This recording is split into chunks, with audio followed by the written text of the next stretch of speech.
اللہ رب العالمین کا ارشاد پاک ہے، تم ہرگز نیکی کی حقیقت کو نہیں پا سکتے جب تک کہ تم وہ چیز اللہ کی رضا کے لیے خرچ نہ کر دو جو تمہیں بہت زیادہ پیاری ہو، وہ جان ہو، مال ہو، اولاد ہو، کاروبار ہو، عزت و ناموس ہو، کچھ ہو، ماں کو ہرا مما تحبون، جو بھی تمہیں اچھا لگتا ہے۔ ایک دفعہ نبی کریم علیہ السلام کے اوپر بڑی خوبصورت سرخ چادر تھی، آقا علیہ السلام پہن کر تشریف لے آئے۔ اب ایک صحابی نے دیکھ لیا، سبحان اللہ، چادر بڑی پیاری ہے۔ جب حضور تشریف فرما ہوئے تو قریب ہو گیا، عرض کیا لن تنالوا البر حتی تنفقوا مما تحبون۔ حضور مسکرائے، فرمایا میں سمجھ گیا ہوں تو کیا کہہ رہا ہے۔ وہ کہہ رہا تھا کہ اللہ تعالیٰ کا ارشاد ہے کہ تم حقیقت کی نیکی کو نہیں پہنچ سکتے جب تک تم وہ چیز اللہ کے لیے خرچ نہ کر دو۔ سرکار علیہ السلام نے چادر اتاری اور اس کو دے دی، سرکار تو تشریف لے گئے، اب صحابہ کرام اس کے گرد جمع ہو گئے، تم نے یہ کیا کیا؟ تجھے پتہ بھی ہے کہ حضور کو عرض کیا جائے گا تو وہ عطا کریں گے، تجھے یہ بھی پتہ ہے، اور تجھے بھی یہ بھی احساس ہونا چاہیے کہ سرکار علیہ السلام کا جو ظاہری اثاثہ ہے نا دنیا کا، وہ نہ ہونے کے برابر ہے۔ بھئی اگر تخت سلیمان ہو پاس اور بندہ ہوا میں اڑتا پھرے تو یہ تو ہر کوئی کر سکتا ہے نا جی۔ بات تو یہ ہے کہ پوری کائنات مٹھی میں ہو اور وہ جو کی روٹی کھا کے سوتے ہوں، صلی اللہ تعالی علیہ وسلم۔ جی مزہ تو تب ہے نا کہ عرش عظیم پاؤں کے نیچے ہو اور وہ چٹائی بچھا کے سوتے ہوں، حوض کوثر ان کے ہاتھ میں ہو اور وہ پیاسے سوتے ہوں، ساری کائنات کی نعمتیں ان کے ایک امر کی مار ہوں لیکن وہ پیٹ پر پتھر باندھتے ہوں۔ تجھے پتہ بھی ہے کہ آقا علیہ السلام کے پاس اب اس وقت اس چادر کے علاوہ کچھ نہیں ہے، تو نے پھر یہ جرت کی؟ وہ کہتا ہے آرام نہ بیٹھ جاؤ، میری تو بات سنو نا۔ اچھا بھی سنا، تو کیا کہتا ہے؟ او میاں میری نیت یہ تھی کہ جب میں فوت ہوں تو مجھے حضور کی چادر میں کفن دیا جائے۔ پھر ایسا ہی ہوا، وہ جب صحابی فوت ہوئے تو حضور نبی کریم علیہ السلام کی مبارک اسی چادر میں ان کو کفن دیا گیا۔ اللہ اکبر۔ حضرت ابو طلحہ ایک صحابی تھے، ابو طلحہ، جب یہ آیت نازل ہوئی تو حضور کی بارگاہ میں آ گئے، عرض کیا یا رسول اللہ میرا فلاں جو باغ ہے نا مجھے جان سے بھی زیادہ پیارا ہے، میں نے بڑی مشکل سے اس کو قائم کیا، پالا سنبھالا، اب وہ قد آور ہو گیا، وہ پھل آور ہو گیا، بڑا قیمتی باغ ہے، بڑا حسین و جمیل ہے، اور ہمارے علاقے کے تمام فروٹ اس میں کمال درجے کے ہیں، مجھے وہ پیارا ہے، میں آپ حضور کی خدمت میں حاضر کرتا ہوں۔ فرمایا مما تحبون، جو تمہیں پیاری چیز ہے نا وہ خرچ کرو نا۔ تو حضور کی خدمت میں حاضر کر دیا، آپ کو میں حضور اختیار دیتا ہوں، آپ جس مد میں چاہیں اس کو خرچ کر دیں۔ فرمایا تیرا تو ہو گیا، اب میری طرف سے اپنے قریبی عزیزوں میں تقسیم کر دیں۔ اچھا حضور کمال کی شخصیت تھی، حضور نے یہ نہیں فرمایا اچھا بھئی تیرا شکریہ، اچھا ایسا کرو، تم کہہ رہے ہو کہ علاقے کے سارے جو پھل ہیں ہمارے علاقے کے وہ سارے ملتے ہیں، تو چلو ایک دفعہ وہ پھل ہی کھلا دو۔ آقا علیہ السلام نے ایسا بھی نہیں فرمایا، فرمایا اچھا تیرا تو ہو گیا، تو نے مجھے دے دیا، تیرا ہو گیا، اب کیا کر، میری طرف سے اپنے قریبی عزیزوں میں بانٹ دو۔ صلی اللہ علیہ وسلم۔ حضور کی شان بے نیازی یہاں سے نظر آتی ہے۔ سمجھ آتی ہے کہ سرکار کتنے بے نیاز تھے صلی اللہ تعالی علیہ وسلم۔ حضرت عمر بن عبدالعزیز سنا ہوگا نام، آپ کو ان کے کمالات اور ان کا انصاف اور حسین نظام حکومت کے تحت لوگ ان کو 5واں خلیفہ مانتے ہیں۔ حضرت عمر بن عبدالعزیز کے دور میں اسلامی ریاست بڑی مستحکم ہوئی، بہت زیادہ، یہاں تک کہ مدینہ منورہ میں عامل جو زکوٰۃ وصول کرنے کے لیے مقرر تھے وہ مدینہ منورہ کی گلیوں میں اعلان کرتے پھرتے تھے کہ لوگوں ہے کوئی زکوٰۃ لینے والا؟ کوئی زکوٰۃ لینے والا نہیں تھا عمر بن عبدالعزیز کے دور میں۔ اللہ اکبر۔ عمر بن عبدالعزیز کو تبنا یہ شکر بڑی پسند تھی، آپ جہاں سے بھی ہو سکتا تھا نا شکر خرید کے بوریاں بھر کر نہ غربا میں تقسیم کرتے تھے۔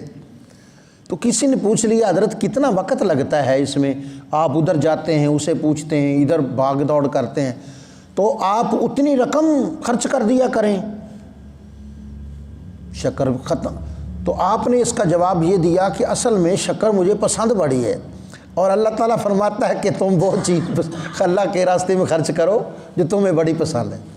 اچھا، ایک دفعہ ایسا ہوا، سیدنا عمر فاروق رضی اللہ تعالی عنہ نے حضرت ابو موسیٰ اشعری کو لکھ بھیجا کہ آپ گورنر تھے ایک ریاست کے، کہ ایسا کرو کہ کوئی کنیز خریدو میرے لیے۔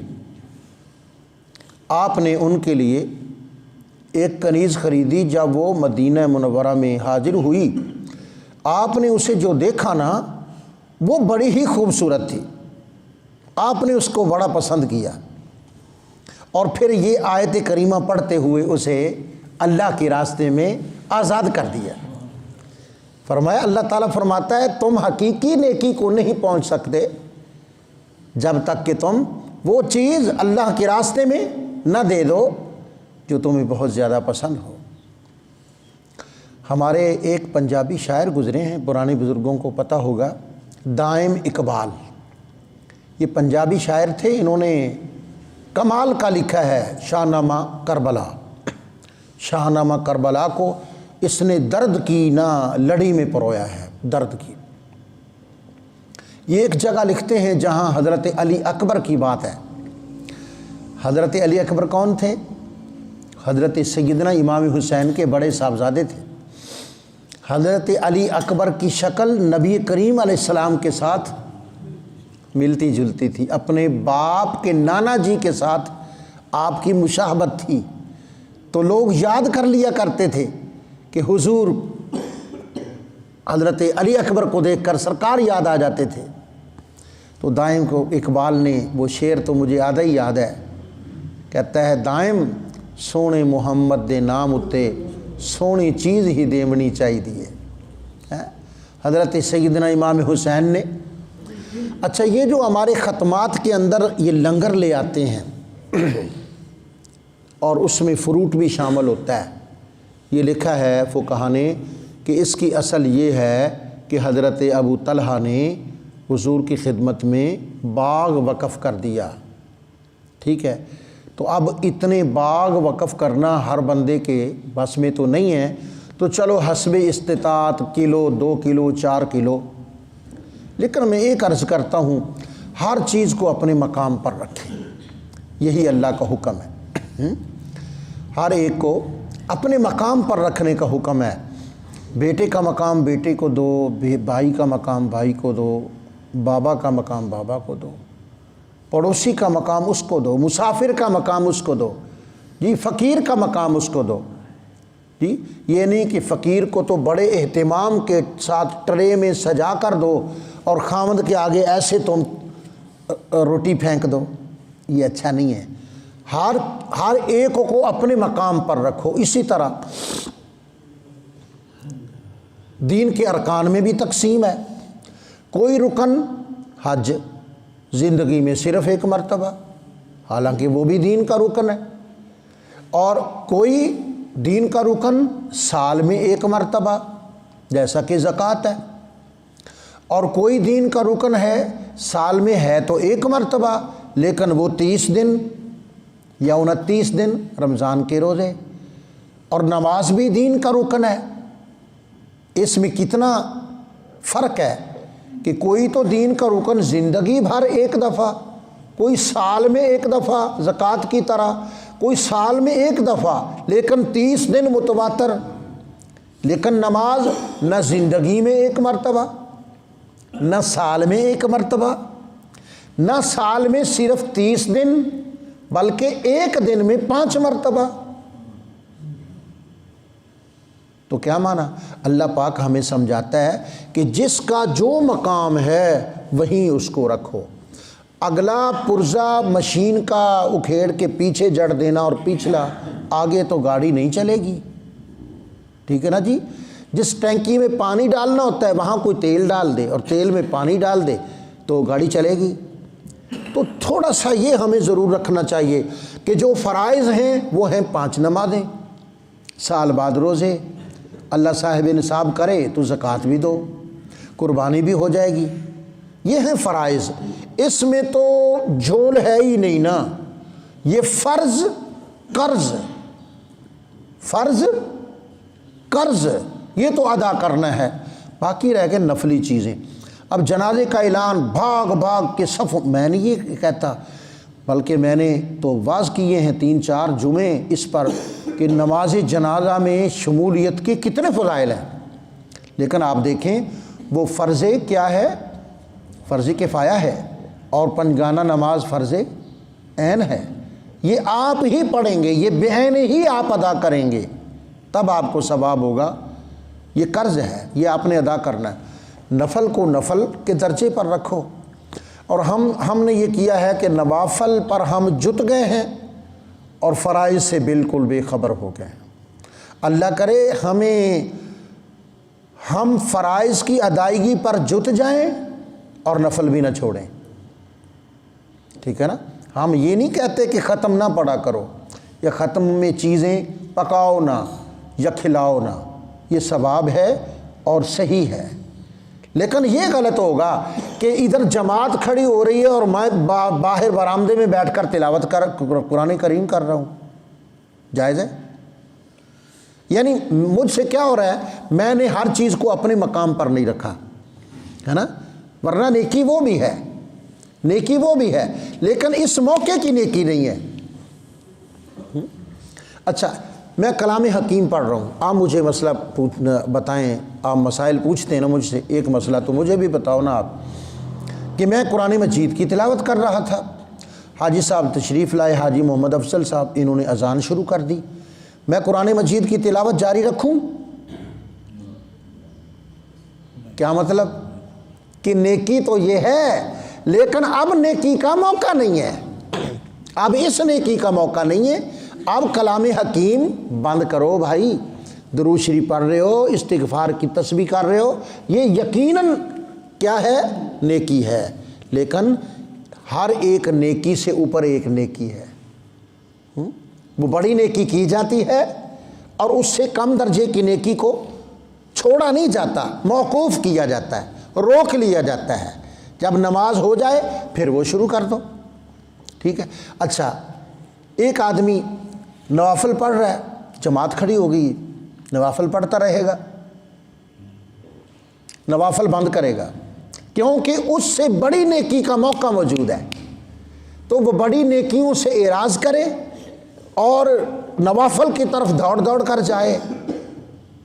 اس کا مطلب یہ ہوا کہ جس طرح ایک امیر آدمی اٹھے اور وہ شکر کی بوریاں، شکر کی بات ہو رہی تھی، وہ نعمتیں اور اللہ تعالیٰ کا رزق نہ ہے، وہ گلیوں میں بانٹ رہا ہے، فقیروں کو بھی، امیروں کو بھی، مسافروں کو بھی خدمت کر رہا ہے، ماشاءاللہ، کون کہے گا کہ یہ غلط کر رہا ہے؟ لیکن سال کے بعد وہ زکوٰۃ نہیں دیتا، جائز ہے؟ وہ سب کچھ خیرات کر رہا ہے، مسافروں کو، غریبوں کو، یتیموں کو، بیواؤں کو، مریضوں میں جا کر دیگیں بانٹتا ہے، اسپتالوں میں جو دور سے مسافر آئے ہوتے ہیں، جی گرمیوں میں پانیوں کی سبیلیں لگاتا ہے، ساہیوال کی ساری سڑکوں پر، مراکز میں اس کا چلتا ہے سلسلہ سبیل کا، لیکن وہ زکوٰۃ نہیں دیتا، کیا کر رہا ہے وہ ہر چیز کو اپنی جگہ پر نہیں رکھ رہا. فرائض کو فرائض سمجھو. نماز پنجگانہ کی طرف اتنی ہماری توجہ ہونی چاہیے، لائنیں بن کر لوگ آ رہے ہوں. جس طرح مسجد نبوی میں اذان شریف ہوتی ہے تو بازار مدینہ منورہ کے اس طرح بھر کر چلتے ہیں انسانوں سے جس طرح دریائے راوی میں پانی چلتا ہے. یہ کیفیت بناؤ.